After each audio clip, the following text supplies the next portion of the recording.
Mike McCool here in the Royal Examiner studio, and with me today, once again, Dave LaRock. Welcome, Dave. Appreciate you coming back in. My pleasure, Mike. Good I to be didn't here think with I'd you. ever see you, but I thought, well, the race was over, and now it looks like you're back into the Virginia Senate for District 1 race again as a write-in candidate. Yeah. So why do you want to do that? I knew you'd ask that first, That's Mike. my always question. That's my go-to question. Good question. It's really simple, Mike. I want to see good things happen for Virginia. I think we're at the precipice of actually getting some things done. For years, we've had Democrat governors, so we have a good governor now. We're perhaps close to winning over the majorities in the House and Senate, and that's going to be a time for some real reform to undo some of the things that the Democrats pushed on us in that 2-year reign that they had. And so we need good representation. Now, good is obviously a subjective thing. Good, I think, in a very Republican district, to a lot of people means somebody that will stay true to the principles that the Republican Party represents. Sure. I've done that for 10 years, and people have seen that in northern part of the valley here. So I'm running because having gone through the primary and seeing the candidate that has that R next to his name now, I'm not at all convinced that we have an authentic, true Republican, one who will adhere to those values. In fact, there's plenty of evidence, the affiliations and deals that he's struck with people that are obviously Democrats, which causes me to think I don't think people really would trust him if they fully understood what's going on, especially in Frederick County. Right. So what are some of the things you got planned to do to kind of, write-ins are tough. Real tough, yeah. They're tough, but we've seen it happen. I mean, it does happen. Yeah, And Lisa it happens Murkowski. more often than you realize, but especially when you have, like you say, candidates and people can make their case that they're obviously, I was going to say sheep in wolf's clothing, but I guess in Republican world we call those rhinos. Yeah, well, that's how we've identified it on our sample ballot here. We kind of imitate the format, but Timmy French puts an R next to his name. I think that's Right. R for RINO. Right. Emily Scott, Democrat, and write-in for me. But first off, in Frederick County, which is almost half the district, Right. There are signs, Timmy French signs, plastered around the county in these massive, I would say, amazingly well-constructed a band of signs. I've seen it, like 10 signs together or something. Yeah, I've got pictures here, probably won't show up on the video. But front and center or somewhere in that array is Timmy French. So Timmy is advertising, if we can help people connect the dots, why Timmy is with the Democrats, then they're going to realize that they don't have to do what Republicans are expected to do, and that is follow the primary. Primary means Timmy gets their vote. If they're willing to actually think about it a little bit and look at what Timmy is doing to these candidates. So this doesn't just mean he supports Frederick first. That means he's running against Republican candidates. And that's kind of a big no-no. It's kind of ironic when people say, well, why aren't you unified with Timmy? It's because he isn't unified with our candidates up there and proving that he is loyal to what we stand for. So that's kind of a serious thing. And I think it has Republican leadership kind of scratching their head and not knowing really how to deal with it. Right. Well, everybody wants to hook onto a winning horse, and we love our winners, don't we? well, and the opposite happened. I know here in Warren County, it just seems like we have the Republicans and just endorsing nonpartisan candidates, because they want them to win, know. And so you're right. We are a strong Republican stronghold here in the Valley. Yeah. And I think most of the country, rural, is pretty strong conservative. Yeah. I was looking at the maps in California. We think of that being so liberal and Democrats. But really, it's just those 3 or 4 little cities, and the rest of the country's red as can be. Exactly. And I didn't think of that, until you look at those county maps. Yeah. But show strong cities that can do that. So, yeah. And again, we have a couple of those in our district. They're small, but they still control those votes. So what's happening in Frederick County? Like you said, you have Frederick County, Warren County, Shenandoah County, and Clark County, correct? Winchester City. And Winchester City. Yep. So that's a pretty good-sized district. Yeah. So if you combine Winchester City and Frederick, I say that because Winchester City are people that are also driving around, and I think if they're paying attention at all, they're a little bit perplexed why a Republican has a sign with all these people who are pretty much known to be Democrats. Right. They're coming to the polls and saying, why do we have these two different parties, as I said. So the party itself in Frederick, the Frederick County Republican Committee, obviously realizes this. We have, the candidates come to our meetings. They earn the nomination for clerk of the courts and the We got commissioner, and then treasurer. chairman of the board of supervisors. Right. So they're at our meetings. They're the people that we expect to be supporting, as we should. And but yet the committee recognizes that Timmy is not on board with that. He's working with their opponents. So they actually formed a resolution.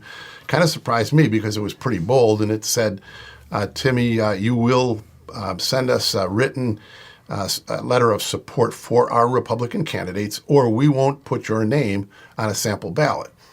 And nothing. No response at all, which is, so no answer is his answer. Sure. I'm supporting the Democrats, and what you do isn't going to change that. Right. So, that's a pretty big step. I think that probably made John Massoud, who's now gone from actually a Timmy exposer to this is campaign mail, and he was pretty good at highlighting, Timmy, what he thought of Timmy during the election. Right. But now he's a cheerleader for him. He brought in the party chairman. And again, they're, I think, scratching their heads as to whether they're going to try to build unity around Timmy, or they can get him to toe the line and help and run with the Republicans in the area. I wouldn't want to be in their position because it's a bit of a dilemma. Well, all the parties, they all want to win.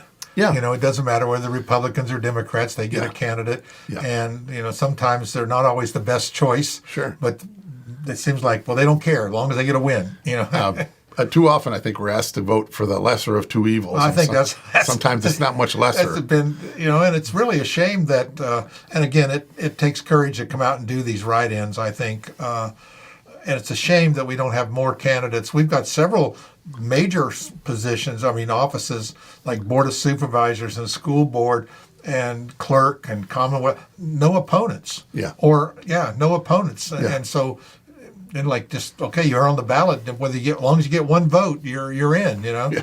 And that's kind of a shame that and you talk to people and they say, I'm not going to run. I know that's too much junk, to put up with, and they've been beat up so long. Yeah. It's hard to get people to run. Yeah. And we got a lot of good people in all these counties. But put yourself in the place of some of these Republicans, Sarah Kale, Tanya Seibert, and Josh Ludwig.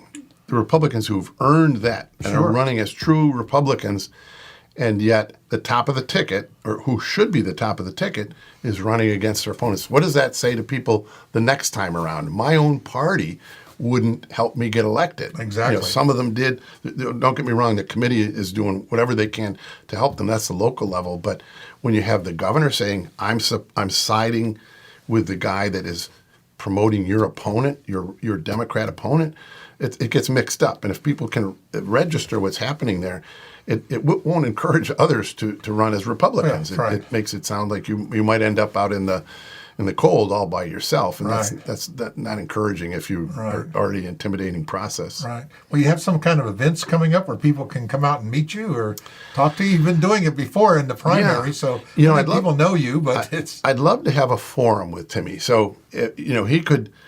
One of the things that has concerned me too is he's been very vague on issues, and again, it really ought to be a flag for conservatives. If you won't take a strong position on Second Amendment, life is very, very dear to my heart, and Timmy, I've asked him publicly to say, what does your position amount to? What will you do to help defend innocent life? Nothing. And again, probably one of the biggest issues with people is who's going to work to limit the government, help get our economy turned around, do the things that really will help give people some relief. And no answers on that. But more importantly, he's teaming up with the big government Democrat team in Frederick County. I mentioned Josh Ludwig. Good man. He's got an impeccable fiscal conservative voting record on the Board of Supervisors. And he's not one that takes proposals for new schools and growth for granted. He will look at the numbers. He's a smart guy. I think he's actually close to a rocket scientist. He's a rocket scientist. Right. That's what we always say. It doesn't take a rocket scientist. Well, he is one. Yeah. So you've got people that are willing to do that business. The hard work that shapes the trajectory of the county. And when you have somebody that teams up with a fast growth, more schools, which eventually are going to lead to higher taxes, that says a lot about who you're going to run with once you get to Richmond.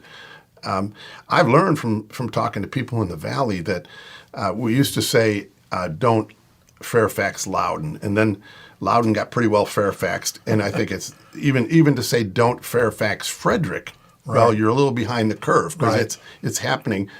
But I heard Josh spoke in a meeting, and he really nailed it. He said, who you elect for this chairman of the Board of Supervisors is either going to thrust Frederick headfirst into more rapid growth and development, which means higher taxes, more schools, and so on. And I'm not anti-development, don't get me wrong, but when you don't have people that can negotiate so that they're looking out for the best interests of the people they represent, as opposed to the special interests, then you've got things out of balance.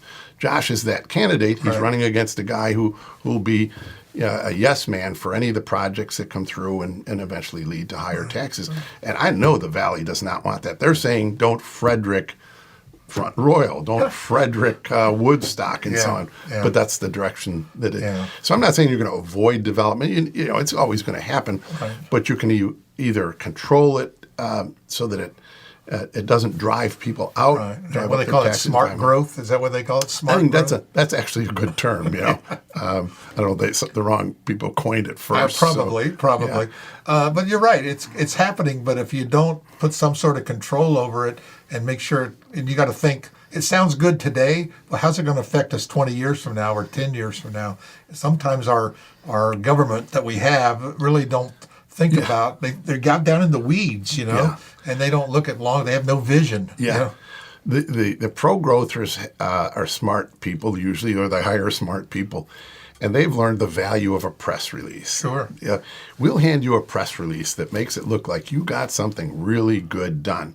We'll never talk about the downside or the accurate long-range cost, but we'll give you a press release. It might even help you get reelected. Sure. And it's too easy for candidates to bite on that and disregard the long-term effects of the decisions that they're making.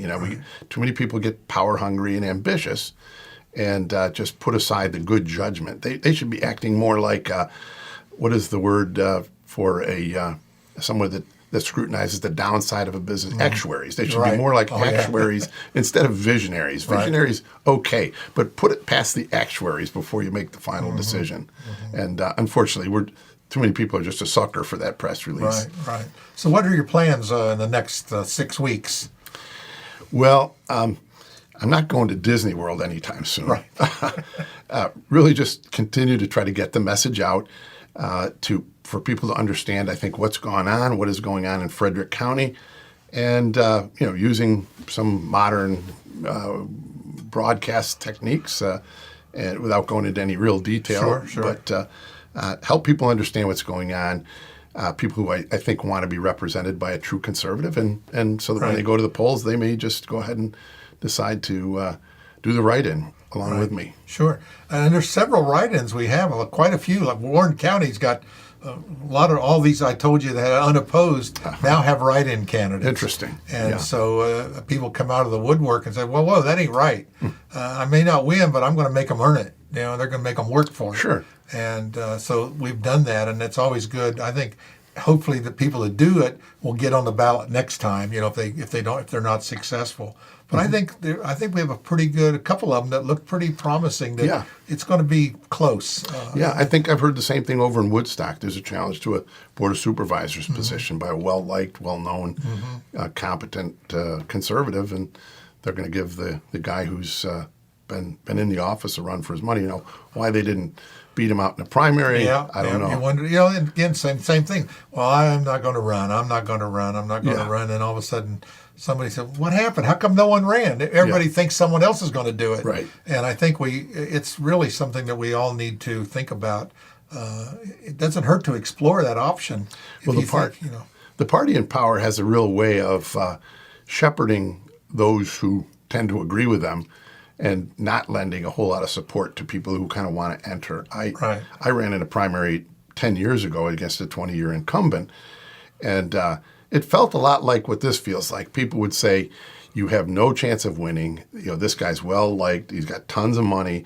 But in fact, he had a bad voting record. Right. So there was reason for people. So it was the same idea. Get the word out and hope that people will be willing to think for themselves, as they are sometimes. But the party was no help to me at all. Right. In fact, people who since become my biggest allies and supporters at that point in time, they just wanted me to go away. After you win, they come on board. I think write-in's kind of a dirty word. Primary is another dirty word, but it helps with accountability, no doubt. Well, again, you were a delegate for 10 years, I think. So. Yep, still am actually. Yeah, well, that's right. You still are, and but you can call me Dave. Okay, Delegate Dave. All right.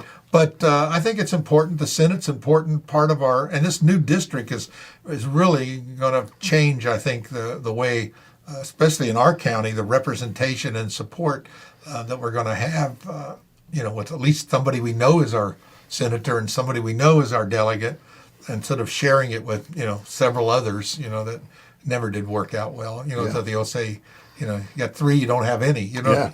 You know what that brings to mind, Mike, though, is just kind of came out in a conversation a day or so ago, is that right now we have some very experienced legislators. We have Michael Weber representing this area, Mark Obenchain, Jill Vogel. Michael's redistricted out. Jill's retiring. Mark Obenchain is not representing the area anymore. Right. So we will have, if Timmy's elected, we'll have somebody that has no experience at all. And I mean, again, from the forums that he's done, he still hasn't taken enough interest in the issues to be able to articulate a strong statement on things as important as Route 81. Right. I want to fix it is kind of what his statement amounted to. Isn't aware that there's a 10-year plan in place that's making great progress. Right. They've just had a big meeting on that not too long ago. So there are plans in, but it does take some visionary to make these things work. And experience really does help. And I always said on a lot of these road projects, it takes political power, not just, VDOT's got it on their 10-year plan. Well, if the politicians in Richmond aren't pushing that and funding it and prioritizing things, it'll never happen. It just keeps getting pushed down the road because other projects come in its place. Yeah, the speaker appoints the appropriations chair, and the appropriations chair listens very closely to what the speaker prioritizes. Sure. And fortunately, Todd Gilbert is close to the 81 corridor, so that's the relationship that you're speaking of. But so you have to have those voices there that are in power and have credibility, can articulate the needs, and to get things to happen. Well, we'll find out. Again, when people are elected to these positions, we don't see it quite so much on the local level, but when you get into the state and the federal level, you got to toe the line. It moves along by the party lines, and people that don't support that don't get much done. Yeah. Well, I'd kind of counter that a little bit with my brand has been a little bit of willingness to not toe the party line on certain things when they compromise. So, for example, I was the only one that voted against the Dominion bill.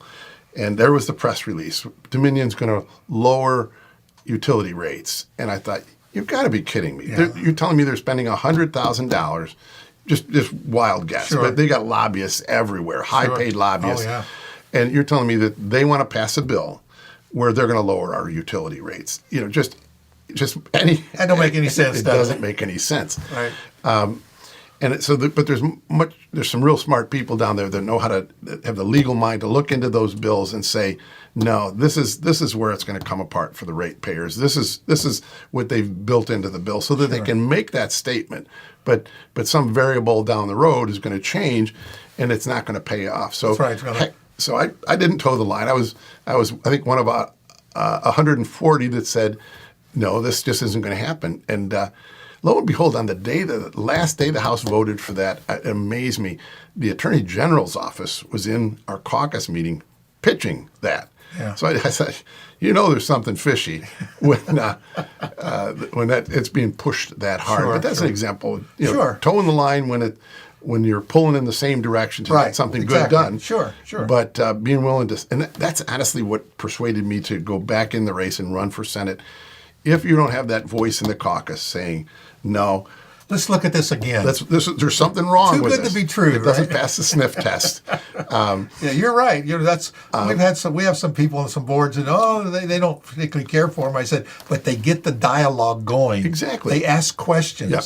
And I said, it's all we've done in the past is just rubber stamp things. Yeah. And we need to have people that will have a dialogue. Yeah, show me the numbers. I can compromise, but you got to persuade me. Yeah, exactly. That's your best asset on Yeah. a town councilor's board Sure, or in the sure. legislature. Yeah, People that, again, running the government like they'd run their own household. Exactly, yeah. Show me how Is it's the going to work. reward worth the effort? That's what I always tell people, is the reward worth the effort? Right. And Yeah. we have to look at that. Well, Dave, it sounds like you got your work cut out for you. Oh, that's for sure. It's a big Senate district, but Mark, see if you can whiz in on that. Hold it up there for a second. Mark will zoom in on that sample ballot. So when you see these things running around the county, you'll know what it's about, right? it's just that easy. Yeah, if you think for yourself, you'll have some high-profile political people saying, oh, you got to do the Republican thing, but if you'll consider the write-in, again, I'm not an unknown. People got to know me during They the know campaign. your record. Yeah, Yeah. and a solid conservative, and they won't be disappointed. So, Okay. Well, Dave, good luck, and I hope that you get out there and work hard. And I know you've got a pretty good resources that people like you and help you in the primary, and so hopefully they'll stay on board and push you through the general. well, be careful saying that, Mike. You might get in trouble for that, but I do appreciate you But you know what I mean. having an open mind. Yeah, I think you so. want the best man I to win. want the so- best person to win, and I want and I appreciate anyone that runs, regardless of the party or write-in. I think Yeah. it's a good thing. It requires people to think. Exactly, And, whoa, wait, yeah. why is he doing that? There must be some reason. Let's check it out. Yeah. And just don't assume that we Yeah. picked the 2 or 3 best people. Yeah, whoever puts out the best or the most campaign ballot shouldn't necessarily be the winner. So, Right. Well, what really surprises you when you go to the VPAP site, Yeah. and you look at the money raised. Yeah. And wow, and some Absolutely. of these, we were talking to some candidates running for delegate, and they said, well, yeah, I've had a hard time, raising money. I said, yeah, but I said, did you look at how much you needed? He said, well, the last time they ran, like Vogel and different people, they had one had $1 million, one had $800,000. It's Yeah. a lot of money to do Yeah. it. I always tell people, you're going to run on a county race, you got to start off with around $25,000, Right. just minimum. right. Oh, I thought I could do it for $1,000. No, you can't do it. But we look at Timmy's money, and he's already getting money from Dominion Energy, which, by the way, is working closely with Shentel, he's a part owner in Right. that. They've secured about a $45 million contract to work with Dominion to expand broadband. So for a while I was scratching my head thinking, what is Timmy's interest here? And I start to see the scope of the family holdings, Sure. 80 plus properties in Shenandoah, part owner of Shentel, $45 million contract. And it starts to kind of come together that perhaps there's some self-interest here. But we'll let voters have the final Voters say. will decide. You know Yep. what? We always say we don't get the government we want, we get the government we deserve, right?